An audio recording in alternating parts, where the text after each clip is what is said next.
Hello everyone. In our last class, we have discussed about recruitment, selection, promotion and transfers. Today we will discuss about the training and development. It is also a function of human resource management. Before discussing briefly about training and development, we need to know what is training and what is development. According to Pandit Nehru, training is expensive, but without training, it is more expensive. So, the definition of training is the formal and systematic modification of behavior through learning which occurs as a result of education, instruction, development, and planned experience. It is a short-term process. It refers to instruction in technical and mechanical problems, targeted in most cases for non-managerial personnel, and it is specific for job-related purpose. And side by side, the development is any learning activity which is directed towards future needs rather than patient's present needs, and which is concerned more with career growth than immediate performance. It is a long-term educational process, refers to psychological and philosophical and theoretical educational concepts. Managerial personnel, general knowledge is a purpose of development. Now we will discuss the advantages of training and development. There are many advantages, like training and development leads to improved profitability and or more positive attitudes towards profits orientation. It improves the job knowledge and skills at all levels of organization, improves the morale of the workforce. It helps identify people with organizational goals. It helps create a better corporate image. It fosters authentically, opens and trusts. It improves the relationship between boss and subordinate. Training and development, it learns from a trainee. It helps the guidelines to work of a trainee in the organization. Now we will discuss some disadvantages of training, like waste of time and money. It can be a financial drain on resources, like expensive development and testing expensive to operate. Often takes people away from their job for varying periods of time. Too much of theory leads to loss of interest. Equipped staff to leave for the better job. Bad habits passed on with the trainee within the trainee. Time requirement, control of training, narrow experience because of boring training process. Now we will discuss the objectives of training and development. Many objectives are there, like efficiency, it should be efficient, improve the quality of the organization, versatility in operations of the organization process, employee stability.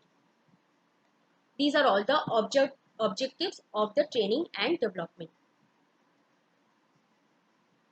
Next, we will discuss the importance of training and development. Benefits the organization, like types of behavior, team building, product branding, benefits of individual personality development, soft skills development, benefits of the personal and human relations, intra-group, internal group relations. These are all the importance of training and development.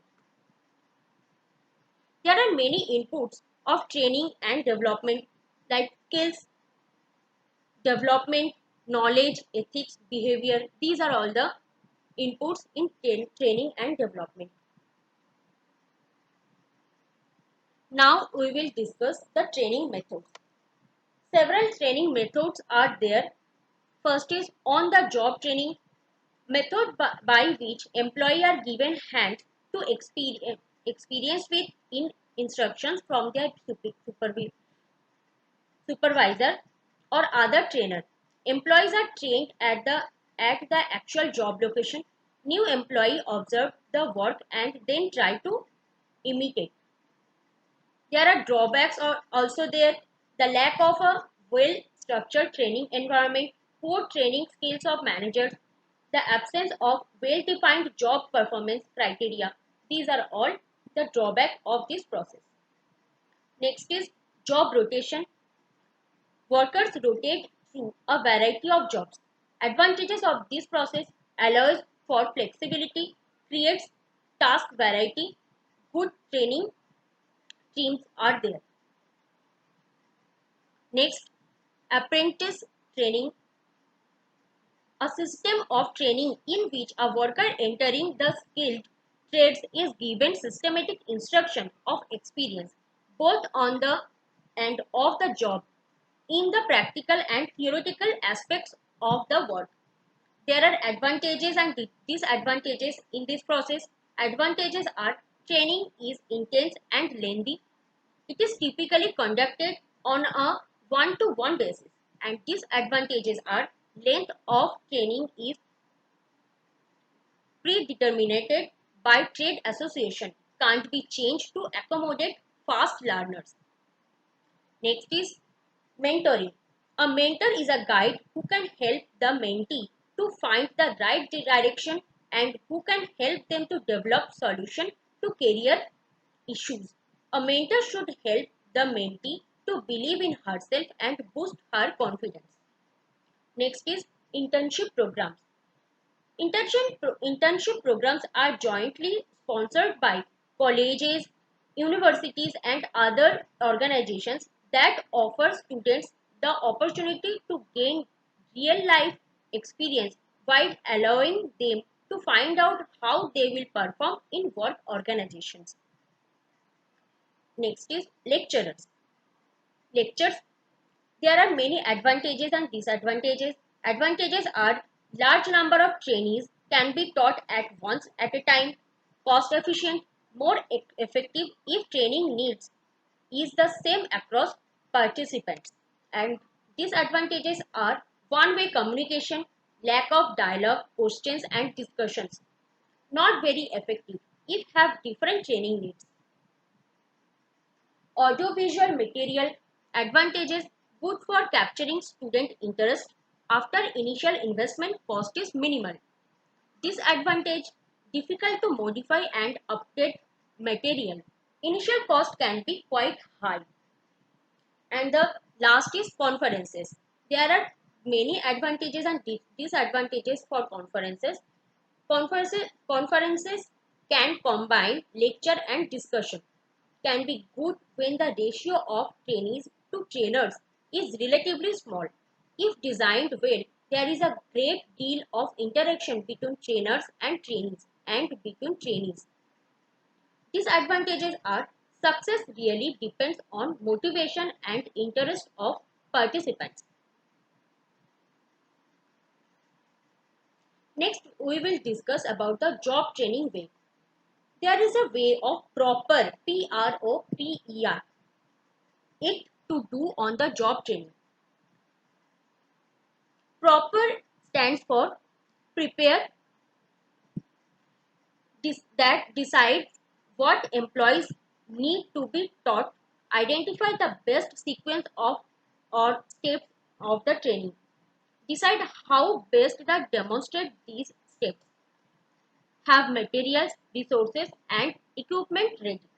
Next is R for reassured, put each employee at ease, learn about his or her prior experience and adjust accordingly.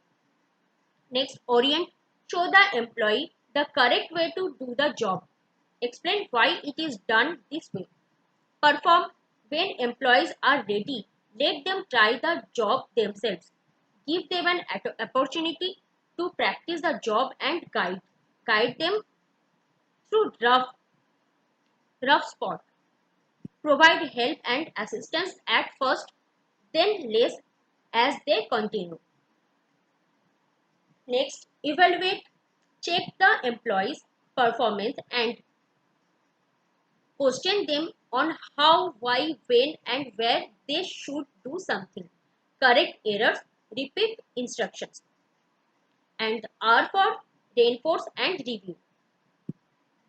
Continue the conversation and express confidence in his or her doing the job.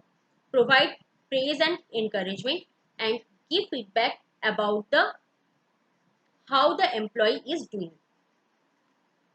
This is way proper work for. Now we'll discuss about the training outcomes. Many outcomes are there. These are new information, satisfaction, attitude changing, new skills, improvement. Information such as facts, techniques, and procedures that trainees can recall after the training. Skills that trainees can demonstrate or test or on the job. Trainee and supervisor satisfaction with the training program. Changes in attitude related to the content of the training. Improvements in individual, group, or company performance. Thanks for watching. For more details, you can visit www.aihms.in.